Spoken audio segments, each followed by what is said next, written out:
The moment we were about to exchange rings at our wedding, my wife, Judy, suddenly announced that she needed a 5-minute break. She turned and walked away from the stage, and I saw tears welling up in her eyes. She reached out her ring finger, not to me, but to a man in the audience named Mike, and said, "Mike, you once told me you would propose in front of everyone, so if there's a next life, would you marry me?" Mike nodded, holding her hand gently. Then he turned to me and said, "Jimmy, even though I won't get to marry Judy in this life, I hope you'll take good care of her for me." All around us, the wedding guests started whispering.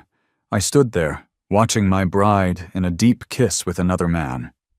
Everyone was waiting for me, the groom, to react, probably expecting a scene, but I just smiled and walked over to Mike.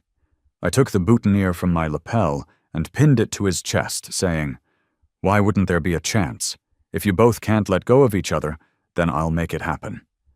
For the past 8 years, I had held on to the hope that once we were married and had children, Judy would eventually fully commit to our life together.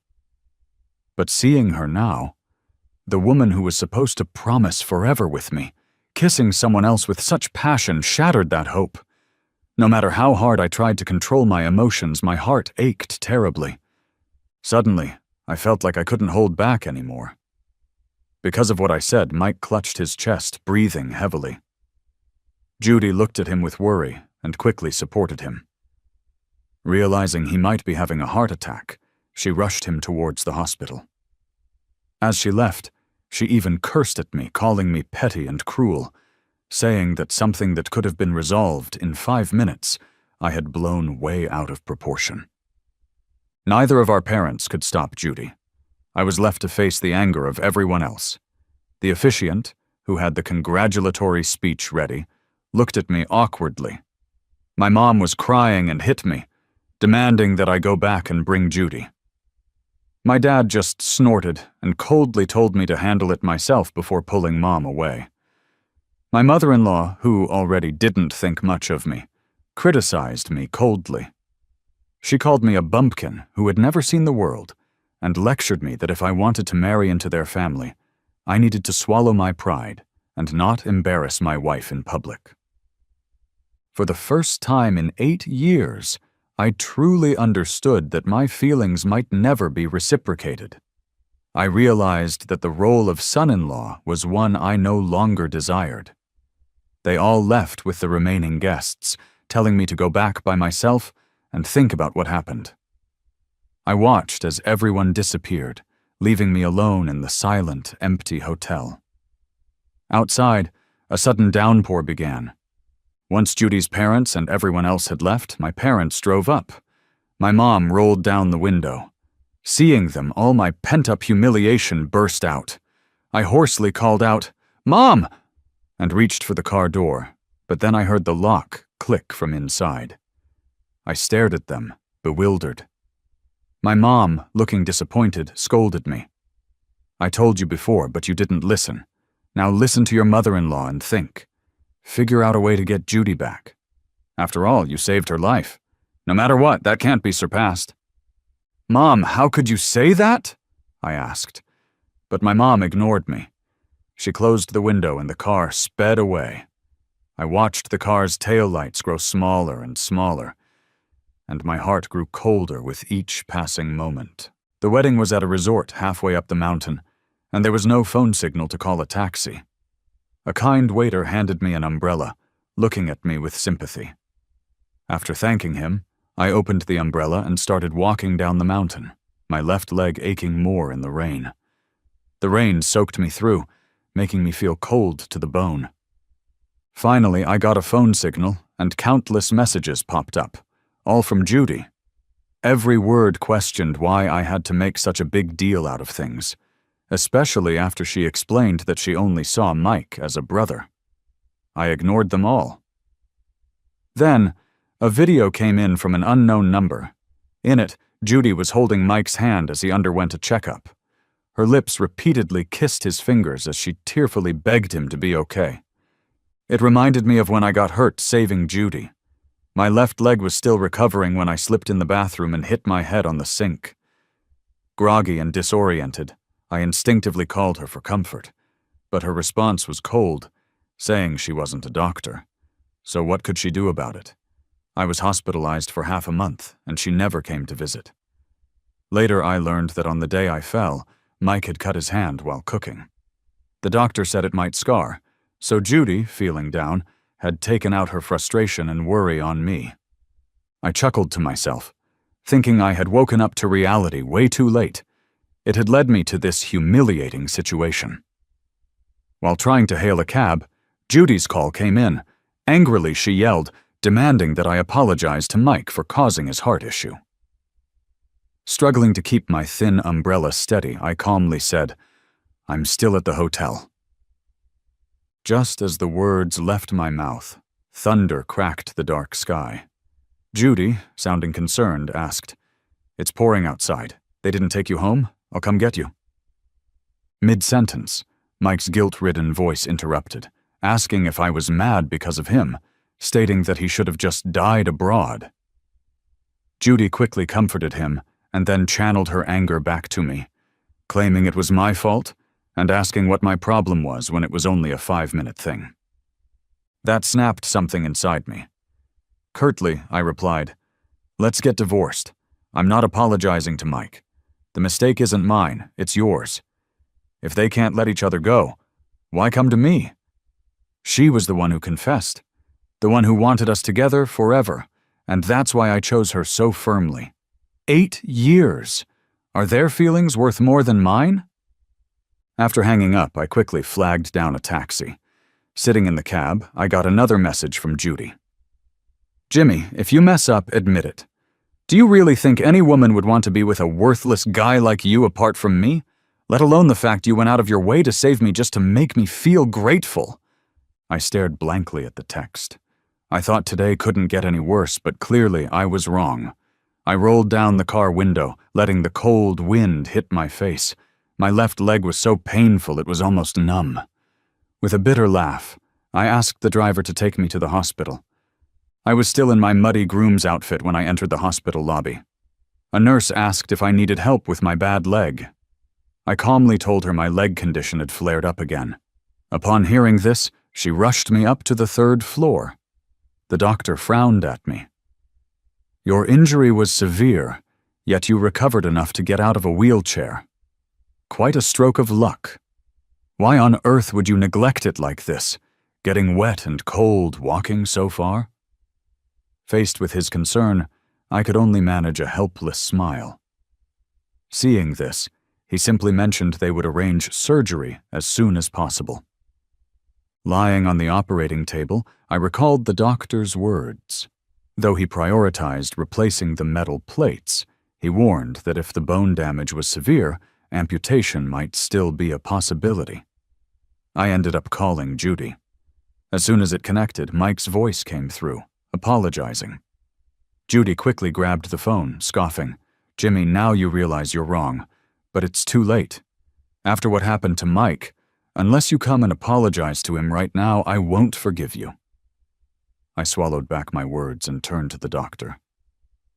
"Please, go ahead," I said. Back home, nothing seemed to have changed in the decor. It looked like Judy had been with Mike the whole time. I checked Mike's social media. He had posted quite a few updates. Proud and beautiful Judy cooking out of love, drawing envy from everyone. I saved each one, then turned off my phone. After packing some things, I moved straight into a hotel. A hot bath gradually warmed my cold and stiff body. I took a few days off from work. Once I was somewhat healed, I returned to the office. My mom kept calling, asking if I had made up with Judy. I told her I wasn't going to be with Judy anymore. Her crying only stressed me out, so I just stopped picking up. Once at the office, people gave me odd looks. Colleague Lee pulled me to my desk. That's when I noticed the headlines online. He gripped my hand with surprise and envy. I always thought Mike was Judy's husband. Who knew it was Jimmy? I laughed awkwardly and skimmed the articles. Someone had captured the wedding fiasco and posted it online. It had turned into a dramatic scandal. Judy's bizarre behavior at the wedding hurt her image even more, and her company took a hit. Before, I would have hurried to help Judy out of a scandal, but now, having decided on divorce, I didn't care to get involved. When it was time to leave work, Judy was waiting at the exit, a rare occurrence. I turned to avoid her, but she quickly caught up with me and pulled me into her car. "Still mad? Can't you tell a wedding from a life?" she asked. "You're a man. Asking for a divorce is childish. Is this how you behave, running away from home? Stop being ashamed. Well, didn't you always want to try that fancy rooftop restaurant? Let's go now." After saying this, she pulled a gift box from the storage and tossed it to me. The contents spilled out. A watch that looked pricier than the wedding ring. With a "you should be happy now" look, Judy said, "Mike has a weak heart. Since the ring's already on his hand, it's his now. This watch is way more expensive than a wedding ring. Don't complain anymore." I fiddled with the watch. The price tag of $999,999 still attached. Clearly, it was a last-minute buy. Before, when I was upset, she would cook for me, patiently watch movies, comfort me, or play games the whole day to lift my spirits. Now she was just like her family, putting a price on my genuine feelings and expecting me to be thankful. I placed the watch back and shook my head. "This is too expensive. Save it for Mike. And I'm not being dramatic. If you and Mike care so much for each other, I'll step down as your husband. Let's find a time to finalize the divorce."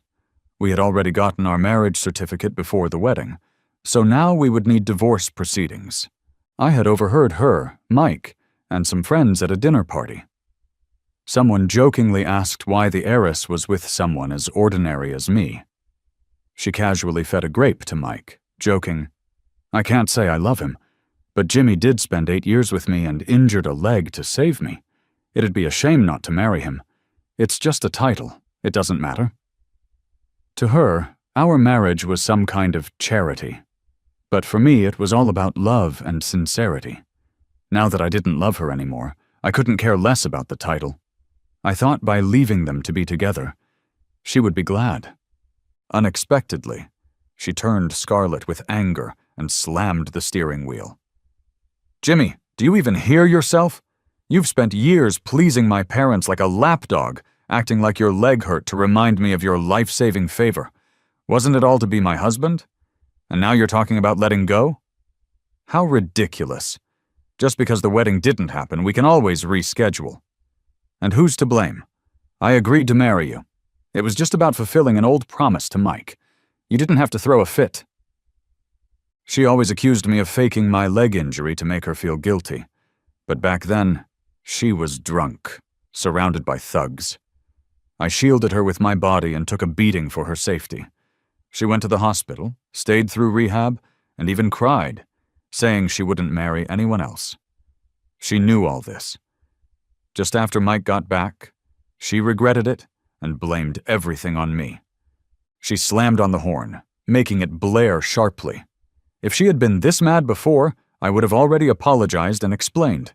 But now, I didn't even want to argue. I turned to look at the scenery outside the car.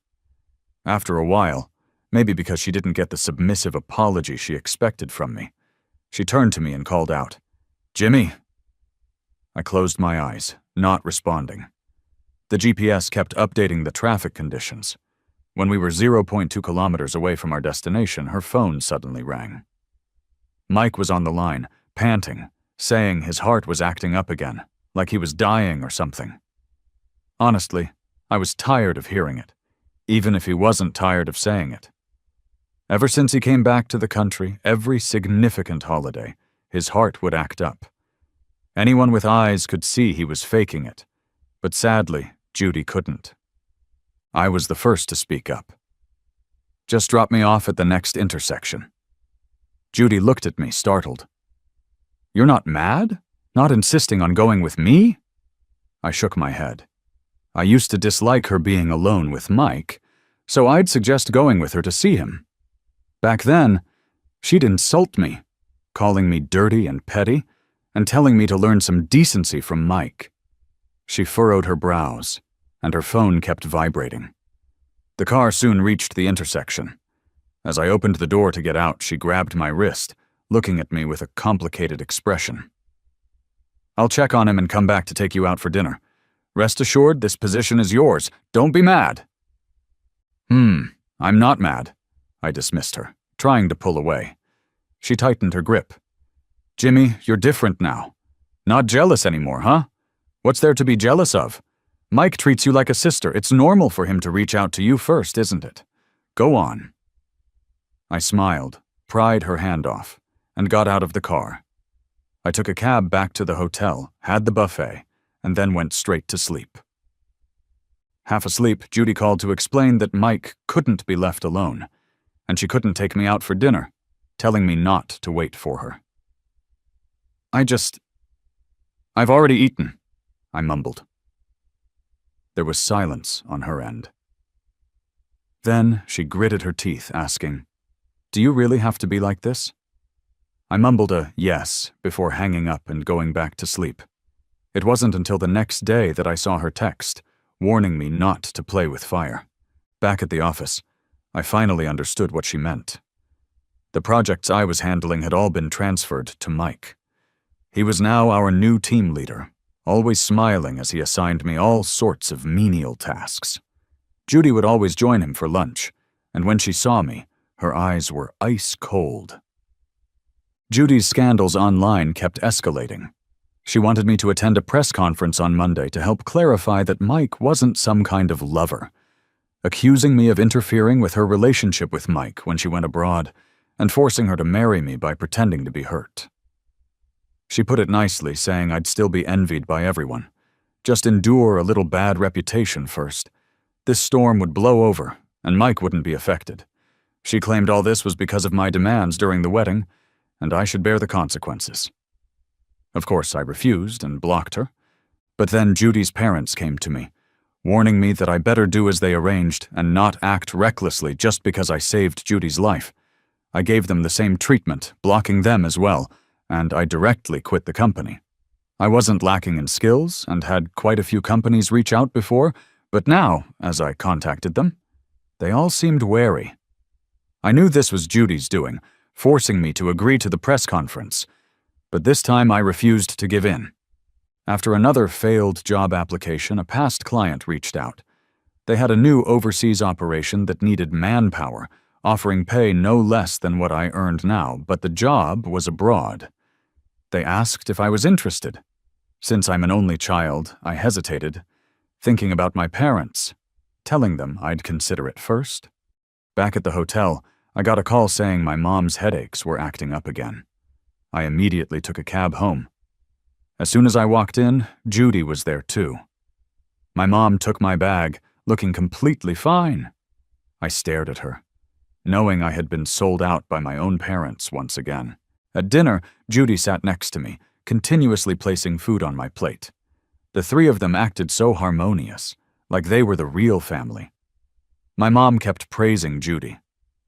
"Judy is really an exceptional daughter-in-law. Not only is she from a good family, but she also cares for our Jimmy." My dad, supposedly the elder, was pandering to Judy, chatting about how I was too willful at the wedding, thanking her for being so forgiving. Their subservience made all my perseverance from the past days crumble instantly. My eyes reddened, gripping the juice my mom handed me tightly. "Nothing really. After all, we'll be married soon. Even if Jimmy is wrong, I'll try to be accommodating. It's just about the press conference." Judy's gaze was fixed on me, with contempt and certainty of her victory. I tightened my grip, the juice spilling over, dripping onto the floor. Unable to bear it, I looked at my parents. "Am I really your child? Why do you never stand firm with me when it matters? I've told you already, I won't be staying with Judy anymore." Judy's brows furrowed, clearly baffled as to why I, having compromised so many times, was being so stubborn now. My mom paused her hand that was wiping the table, then tossed a juice-stained rag at my head. The sticky yellow-orange juice mixed with gray dirt dripped down my face. She smiled apologetically at Judy. It's all my fault. I didn't raise Jimmy right, that he'd want a divorce over something so trivial. Then she didn't hesitate to slap me, scolding loudly. Jimmy, do you think you're still some 20-year-old? You're 30. Judy isn't even bothered by the fact you haven't achieved anything, isn't annoyed by your antics. You should be grateful. Yet you want a divorce? Do you have any manners? Seriously, how long are you gonna keep whining about that little thing at the wedding? If you can't think for yourself, at least think about your parents and family. My face was burning. My head turned to the side. Judy didn't see that slap coming from Mom. She jumped up and helped me stay steady. Mom's next slap landed on Judy's shoulder. Judy winced, yet she looked at me worriedly. You okay? Let's get you to a hospital. Then she turned to my mom. Auntie, Jimmy is part of my family now, especially after he saved my life. Mess with him again, and I won't hold back, even if you're his mom. Mom froze right there, shocked. I laughed, with no humor, glaring at her with disgust. Judy, what's with the act? Isn't this what you wanted all along? Her usual superiority seemed to vanish, and she just looked lost. Jimmy, well, you really want me to take the fall for Mike, huh? Fine. I'll attend the press conference. Don't regret it later. With that, I slammed the door shut and left the house. I walked faster and faster, flagged down a cab, and took off. In the rearview mirror, I noticed Judy standing at the entrance for a long time. She kept calling, but I ignored every call. Then she texted me about the press conference, saying desperate times call for desperate measures, and she'd make it up to me once it's all over. See, even she knows how unfair this is for me. As for Mike, I'm just the sacrificial lamb, whatever. I blocked her number. Once back at the hotel, I collapsed onto the bed, throwing an arm over my eyes. Relentlessly, my parents called. Mom asked if I was trying to drive her crazy, said her headache was back, and threatened that if I didn't make up with Judy, she'd just let herself suffer to death. Then came the endless lecture about how they raised me, and now I'm ungrateful. I remembered how their faces changed once they found out about Judy's family background. I never understood why kids are supposed to automatically love their parents, while some parents don't love their kids back. I texted back, "Your body's yours. If you want to perish in pain, I'm not stopping you." Then I ignored all her messages. I called up a client and said I was ready to work overseas. The press conference was on Wednesday, a lousy day for Judy's company to launch their new products. Always about profits for these business folks. Even now they couldn't miss maximizing publicity. Dressed in all black, standing at the entrance, media swarmed. Mike and Judy were nearby. Judy wasted no time, rushing over to lock my arm in hers. She signaled security to shield us. I tried shaking her off, but she tightened her grip. With this crowd, watch those legs. Flashes blinded me, so I let it be. Inside, journalists were more disciplined. Mike shot me a smug grin. I smirked back, hoping he could keep that up. Mr. Jimmy? Mike just left the country and you couldn't wait to play the lover? How low. What were you thinking? And isn't it true you orchestrated an ambush on Judy's route just to play the hero? Where'd you come up with such a plan? Two men stood up first, throwing daggers with their words. Judy beside me, her face turning icier, snapped, "Who told you to ask these things?" I glanced at her. Only 4 words in my mind. Put on a show. It's not like she couldn't predict what would happen by having me here. Ignoring her look of confusion and regret, I spoke to the reporters. "Friends of Mike, huh? I get why you'd act like this." Their eyes flickered, and one of them mumbled, "Quit slandering us." Yet they averted their gaze under my steady stare, not daring to argue further. Digging deeper, their identities couldn't stay hidden, especially with cameras rolling today. With Judy lingering by my side, Mike swayed a bit. Judy rushed over to support him. You okay? Heart acting up again? Once she left my side, I was alone on stage. I noticed her letting go reluctantly, only to be grabbed by Mike, who said he couldn't breathe. She hesitated, but stuck with him. I calmly shifted my focus back. Questions flew at me, full of accusations like lover, homewrecker, and freeloader. Finally, after they'd had their fill, I stood up, picked up the mic, opened my briefcase, and flung out hundreds of photos. Who's the real lover here? Judge for yourselves. Some photos landed at Mike's feet. One look, and his handsome, gentle mask shattered. The pictures showed Mike overseas with women of various looks and outfits, in bars and clubs. Studying abroad? Long-distance relationships. It's all just a bunch of lies. He went abroad to run away with his first love, not for any other reason. He was looking for excitement and didn't like the idea of family, arranged marriage. So he ditched Judy. But then, after being let down and deceived, he came crawling back to Judy, wrecking my life in the process. Why should I just accept that? And Judy, she knew all about it. I found all those photos on her computer, but she didn't care because Mike meant everything to her. She would cover up the truth and let me take the blame, just for him. All the whispers and stares landed on them, just like on their wedding day. Mike turned pale, clutching his chest for support against Judy. Judy looked at me, disbelief plastered on her face. I enlarged a chat screenshot on the big screen behind me. It was from the day before the wedding. Mike texted me, asking who I thought Judy would choose the next day, him or me. I didn't get what he meant back then, not until Judy left me without a second thought. I scrolled through the pictures I saved, taken every time Judy met up with Mike. He always posted photos of just the two of them, from every angle, full of intimacy. I walked over and threw a heart exam report in Mike's face. Even your heart condition is fake, Mike. You're quite the actor.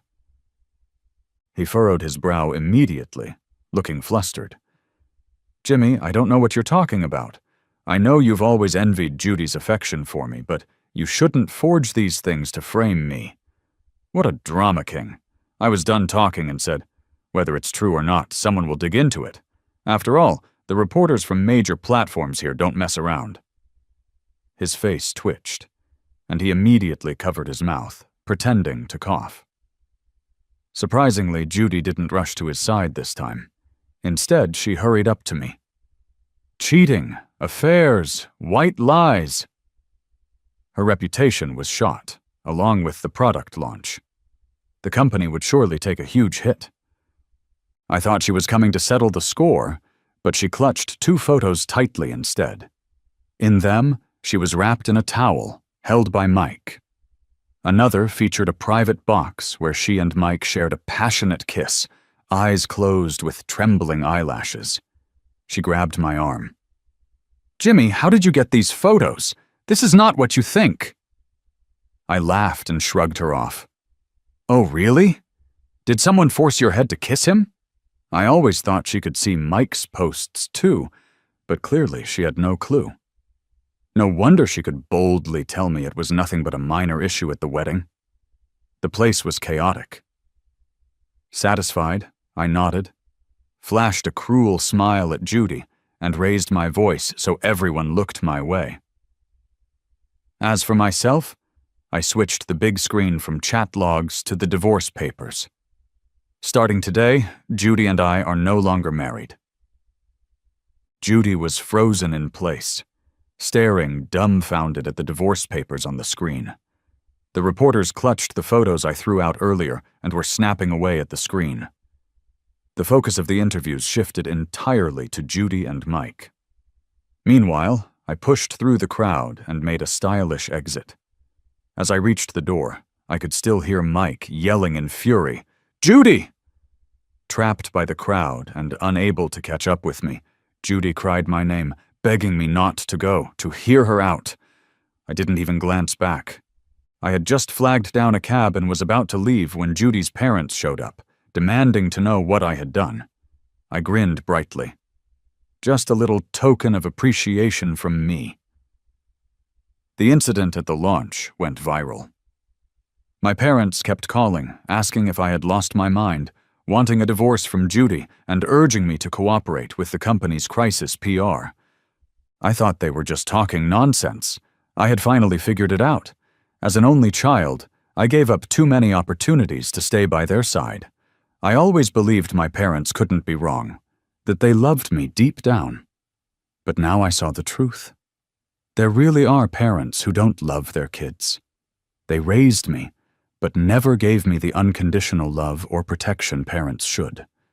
So from now on, I'll just fulfill my financial obligations and then live freely, chasing the winds, the sea, and the mountains. This pre-crisis was massive. The company's stock hit rock bottom for days. It wasn't about feeling happy or unhappy anymore. It was about feeling liberated. I planned my departure for 2 weeks later. I even signed up for an English-speaking course.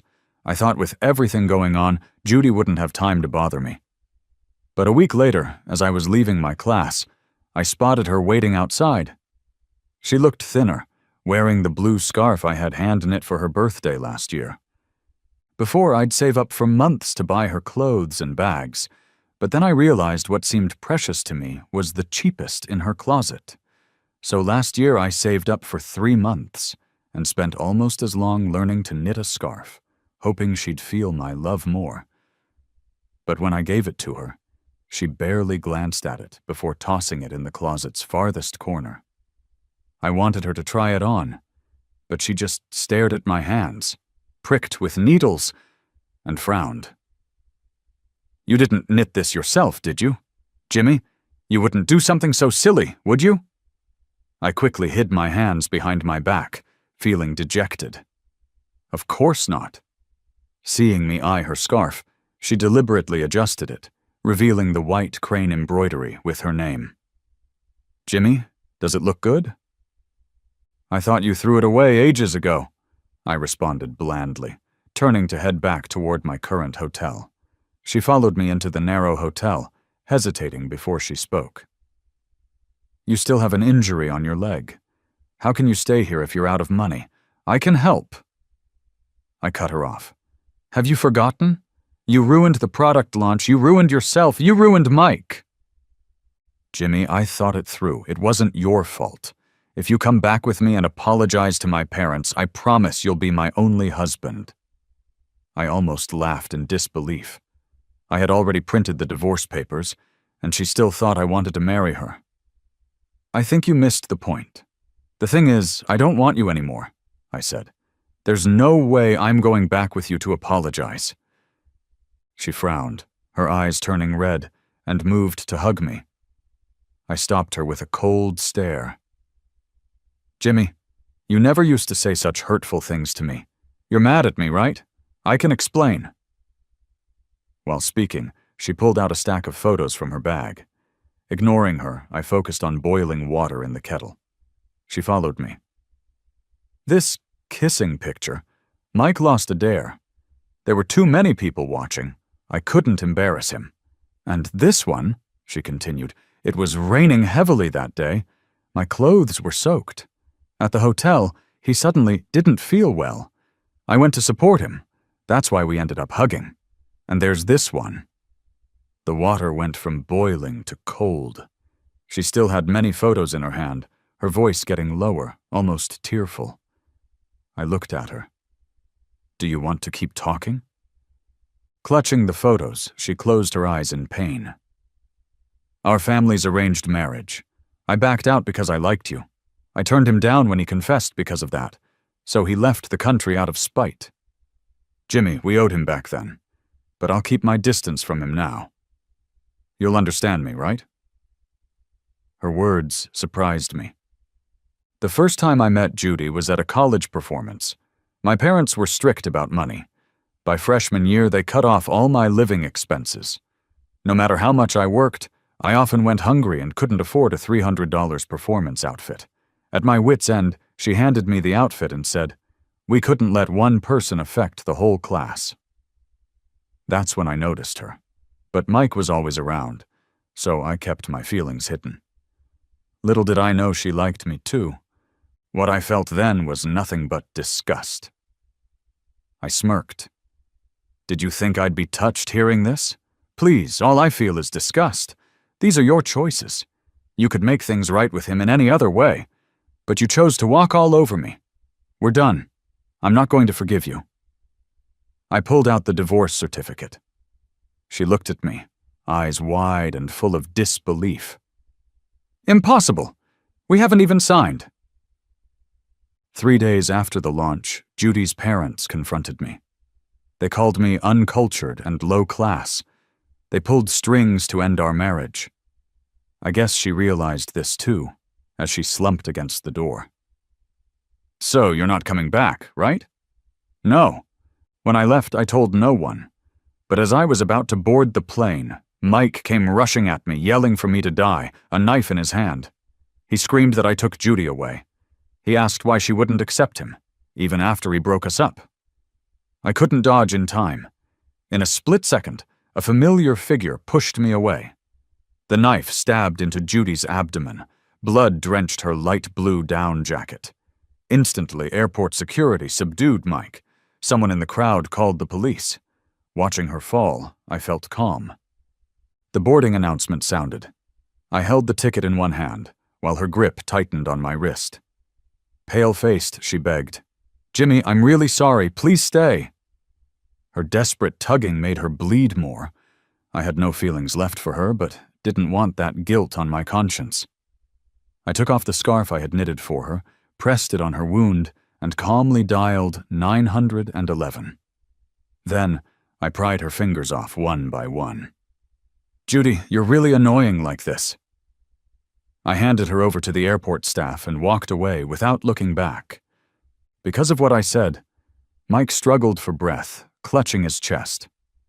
They no longer yelled at me for being heartless, for leaving my parents behind. Instead, they begged, hoping I'd come home for the holidays. Judy's company went bankrupt, apparently because Mike failed to take charge. He not only spread scandals about Judy online, but also sold company secrets to their rival. In the end, a crazed Judy dragged him off the company building roof. They both died. I was admiring a waterfall with colleagues, listening to our new, charming boss gossip about the past, unmoved. With the holidays nearing back home, I replied to my parents, "Not coming." Then I posed for pictures with a colleague. I smiled for the camera for the first time in ages. I knew my new life had only just begun,